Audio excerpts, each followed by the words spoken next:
emotions are the key. Emotions are the key in restructuring the negative cycles.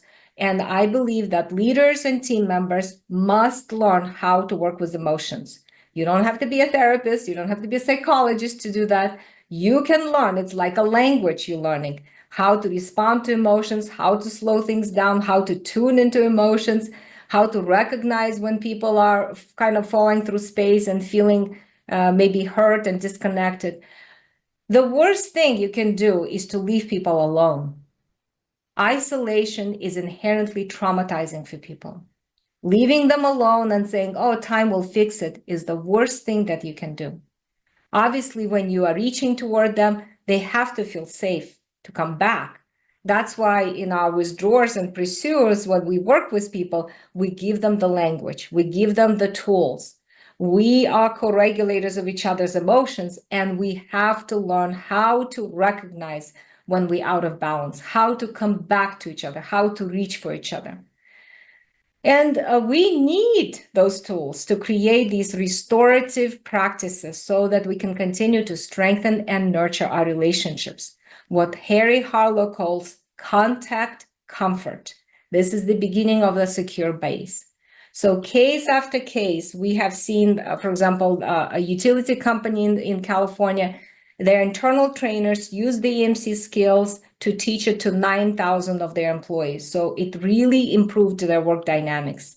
The biotech company, they learned the technical support team, engineering team, production team, manufacturing team, the commercial team, everybody learned how to speak that language so they can continue to be there for each other and co-regulate of each other's emotions. That's correct, very important.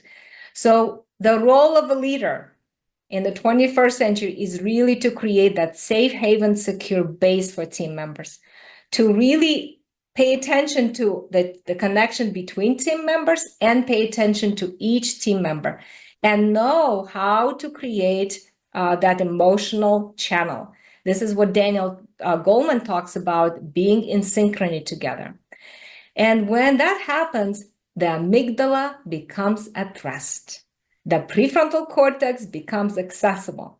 And now people can be productive and engaged because attachment science gives us a clear roadmap on how to do that.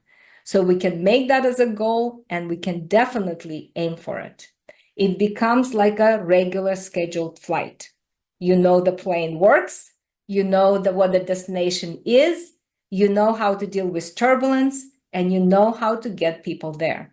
In all of my years of doing conflicts with teams, I have absolutely no doubt of how I'm going to resolve it. I never resolve the conflict. I only connect to them emotionally, and they resolve the conflict themselves.